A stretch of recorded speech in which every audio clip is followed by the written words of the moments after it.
کہ ایک طرف اللہ مل رہا تھا تو اس کے لیے سر کٹنا ہے تیار، بچے ذبح ہوں گے تیار، خاندان اجڑ جائے گا تیار، کہ اللہ مل رہا ہے۔ اللہ ملا تو سستا سودا۔ جب اسماعیل علیہ السلام سے کہا نا ابراہیم علیہ السلام نے کہ بیٹا تیرے ذبح ہونے کا حکم ہو چکا ہے، کیا کہتے ہو؟ تو انہوں نے کہا جلدی کرو، یا ابا تفعل، یا ابا تفعل، ابا جلدی کرو۔ تو ابراہیم سمجھے کہ شاید یہ پتہ نہیں چلا اس کہ بیٹا تمہیں خبر ہے میں کیا کہہ رہا ہوں؟ کہاں خبر ہے، بڑا اچھا سودا ہے،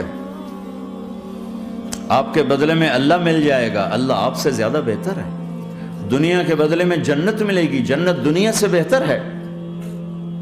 پھر معصوم بچوں کو خیال، ہاں میری ماں کو ضرور تکلیف ہوگی، تو اپنا کرتا اتارا اور اپنے باپ کو دیا کہ یہ کرتا آپ نے میری اماں کو دینا ہے، جب مجھے کبھی یاد کرے گی تو میرا کرتا دیکھ لیا کرے گی، تسلی ہو جائے گی، اور آپ نے اپنے کرتے میں مجھے کفن دے کے ادھر ہی دفن کر دینا ہے، ادھر نہیں لے جانا وہ مکے کی طرف کہ میری ماں کو وہاں تکلیف ہوگی، میرا کٹا سر دیکھ کر بغیر سر کے پورا دھڑ وہ اس کو تکلیف ہوگی۔ ایسا اطمینان سے، چونکہ اور ذبح ہونے والا بھی ایسی باتیں کرتا ہے، بابا میرے ہاتھ بھی باندھ دے میرے پاؤں بھی باندھ دے، کہ ممکن ہے جب تو چھری چلائے اور میرا ہاتھ پاؤں ہلے تو تجھے لگ کے تمہیں تکلیف نہ ہو جائے۔ پیسے میں چین ہوتا، زندگی میں چین ہوتا نہیں، اللہ کو پانے میں چین ہے، اور ادھر وہ بھی اللہ کو ڈھونڈ رہا ہے۔ ارے میرے بھائیو، 60 برس کی دعا کے بعد بیٹا ملا، 60 برس دعا مانگی، یا اولاد دے دے اولاد دے دے اولاد دے دے، 60 سال کے بعد اولاد ہوئی، 84 سال کی عمر میں، 80 سے 84 برس کی عمر میں کے درمیان بچہ ہوا ہے۔ جب وہ 5 سے 10 سال کا ہوا ہے اور ابراہیم 90 کراس کر گئے، 90 کا بیریئر کراس کر گئے، جب مرغی کو ذبح کرتے بھی ہاتھ کانپے، 90 برس 92 سال کا بڈھا تو مرغی نہیں ذبح کر سکتا، تو اس کو کہا جا رہا بچہ ذبح کر۔ مینا کے پہاڑ سختہ تاری ہے، ہوائیں تھم چکی ہے، سورج مدہوش ہو رہا ہے، آسمان کے فرشتے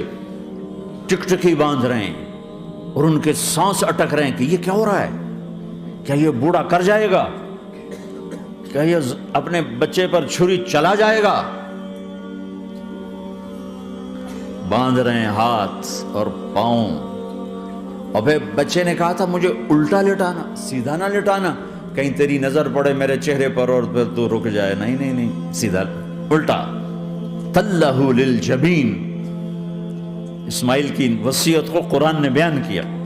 ماتھا ان کے گھٹنے کو ان کی کمر پہ رکھا اور ایسے سر کے بال پکڑے، ایک ہاتھ میں چھری ایک ہاتھ میں سر کے بال، اور یوں آسمان کو دیکھا، اور یوں تھوڑا سا اوپر اٹھایا نا تاکہ نیچے سے چھری چلائے۔ وہ چھری چلا کے مطمئن ہے، وہ چھری چلوا کے مطمئن ہے، پتہ چلا کہ میری سوچ غلط ہے، کسی اور طرف سکون ہے، جہاں میں ڈھونڈ رہا ہوں وہاں نہیں ہے، اپنی مرضی پوری کرنے میں نہیں ہے، اللہ کی مرضی پوری کرنے میں ہے۔ یوں پکڑا، گھٹنا رکھا، یوں دیکھا، آسمان کو دیکھنا تھا کہ فرشتوں کی چیخیں نکل گئی، کہا اے اللہ، ہائے ہائے ہائے، کاش وہ مینا کے پہاڑ ہوتے جہاں یہ قصہ ہوا، اب تو حاجیوں کی وجہ سے انہیں توڑنا پڑا۔ اے اللہ، کیا تو مجھ سے ناراض ہو گیا ہے؟ تو یہ سمجھتا ہے کہ اسماعیل کی محبت میرے دل تجھ سے زیادہ ہوگی؟